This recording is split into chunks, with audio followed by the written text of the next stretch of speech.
Una de las funciones que tienen los sueños parece ser la de preparar a las personas para una futura fase en sus vidas. En la vida existen varios umbrales, digamos. La pubertad, por ejemplo, es una de esas crisis conocidas. Otra es el paso al matrimonio. Luego está la famosa crisis de la mitad de la vida, la menopausia de la mujer. Son pasos transitorios que exigen que uno se reajuste a una nueva vida, que uno cambie de actitud. Y los sueños preparan el terreno. Resulta interesante ver que también antes de la muerte, los sueños preparan para adaptarse al final, que en verdad no es un final. Tengo recopilados ahora por lo menos unos 50 sueños de personas moribundas, pero ninguno de ellos habla de final. Sin embargo, siempre hablan de un gran cambio, bien sea de un viaje, de una transformación, de una mudanza. Lo más frecuente es el gran matrimonio, la gran realización. ¿Y de qué manera esos sueños describen la vida después de la muerte? Solo simbólicamente, claro está. Los seres humanos sueñan con la vida después de la muerte de una manera que se parece mucho a la que nos enseñan las religiones. O bien se entra en un jardín placentero, o bien se descansa en un abrazo eterno con la persona amada, o negativamente también se avanza con dificultad sobre la nieve o el hielo, o sobre rocas volcánicas, etc. Depende. Hay sueños buenos y sueños malos. El destino post-mortem no solo es bello, según parece.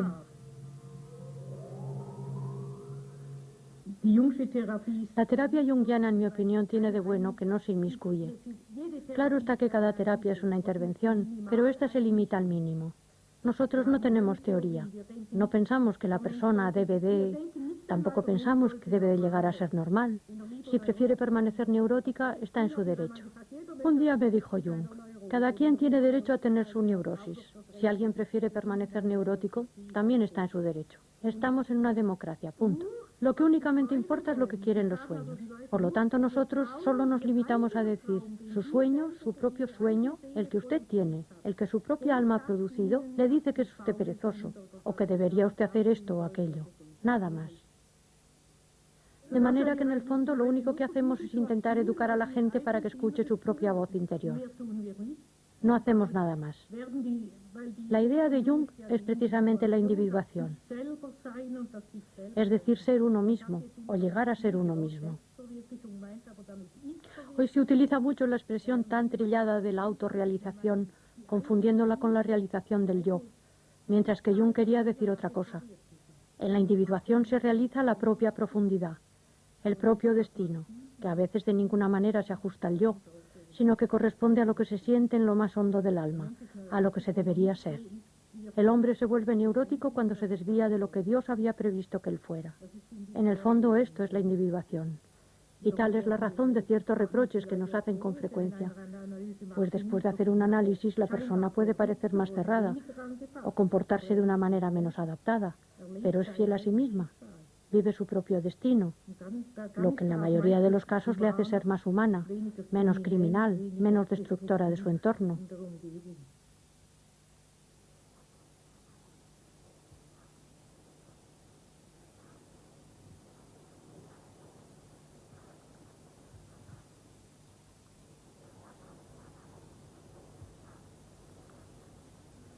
Usted ha escrito una veintena de libros en alemán y en inglés. ¿Cuáles son los temas principales? Todo comenzó con la alquimia. Desde el primer momento, Jung tuvo la impresión de que yo sería su colaboradora para los textos alquímicos, debido a mis conocimientos lingüísticos. Y por eso me dio para descifrar un viejo texto titulado Aurora Consurgens. Para poder descifrarlo, tuve que aprender antes la paleografía, pues se trataba de una escritura medieval que no puede leerse como se hace habitualmente. Después le propuse que me descifrara con notas a pie de página la verificación de todas las citas de la Biblia, es decir, una edición científica. Y un día me dijo, qué pena que esto se quede en mi casa en un cajón. Añádale pues un comentario. Y llegó a ser un libro en el que trabajé durante 15 años. Esta es una de mis obras principales, Aurora Consurgens. Supongo que este texto data de finales del siglo XIII y se atribuye a Tomás de Aquino, lo que naturalmente nunca fue tomado en serio. Pero este texto es interesante desde el punto de vista psicológico, pues es muy poco químico. Se da uno cuenta de que este alquimista era un místico y que en realidad intenta describir una experiencia mística interior y no una operación química. Por ello salpica su texto de citas de la Biblia. Es evidente que quien lo redactó era un clérigo, probablemente un dominico. Personalmente, yo pienso que puede tratarse de la última obra de Tomás de Aquino, pero esto no puede comprobarse de manera terminante. Y fue casi al mismo tiempo cuando empecé a ocuparme de los cuentos. También esto me llegó del exterior. Una señora quería escribir un libro sobre los cuentos populares, pero no era capaz de hacerlo sola. Entonces me contrató para escribir un libro para ella, y este se convirtió en una gran obra de más de 1000 páginas. Una interpretación junguiana de los cuentos. Trabajé durante 9 años y por eso llegaron a entusiasmarme, pues en mi infancia nunca me habían contado cuentos de hadas y no conocía ninguno salvo los de Andersen, que no me gustaban porque son muy tristes y me deprimían demasiado. Así que en realidad descubrí los cuentos populares entre los 20 y los 30 años, pero estos me apasionaron. Y a partir de este momento di una serie de cursos sobre ellos. Muchos de estos cursos fueron grabados y publicados después, y por eso hoy se me conoce sobre todo por mis comentarios sobre los cuentos.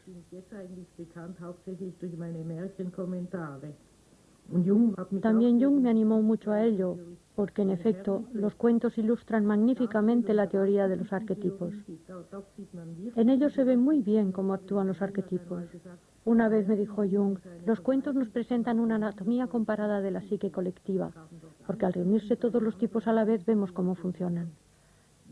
Los cuentos expresan en cierto modo lo que hay de más humano, porque han sido transmitidos y sostenidos por un estrato sencillo del pueblo, lo que les preserva de añadidos que vienen del consciente. Se trata sencillamente de material inconsciente auténtico. ¿Existe una relación entre la alquimia y lo que usted ha escrito en Número y Tiempo?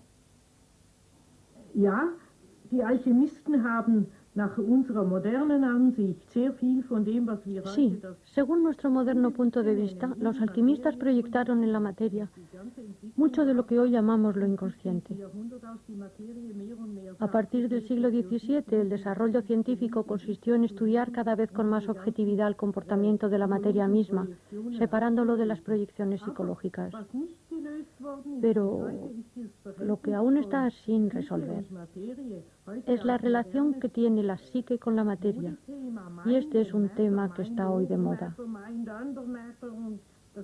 Mind and matter, mind over matter, mind under the matter, y el gran problema de cómo actúa la vida psíquica interior de una persona, incluyendo su consciente y su inconsciente, con respecto a la materia, a los procesos fisiológicos y también respecto a los fenómenos atómicos y subatómicos. Verdaderamente, este es el tema apasionante que está ahora en discusión y al que se podría llamar alquimia moderna. En un primer momento, Jung dejó de lado esta cuestión diciendo: yo sencillamente solo me concentro en lo que viene del interior, en la observación de los fenómenos psíquicos, y dejo abierta la cuestión de saber cómo se relacionan con la materia y con los procesos cerebrales sin decidir nada sobre ello. Sin embargo, hacia el final de su vida, se vio cada vez más sorprendido por el hecho de que la física atómica y sus descubrimientos sobre lo inconsciente colectivo provocaban resultados y cuestionamientos de nociones muy similares, de manera que fue imposible cerrar los ojos y no verlo.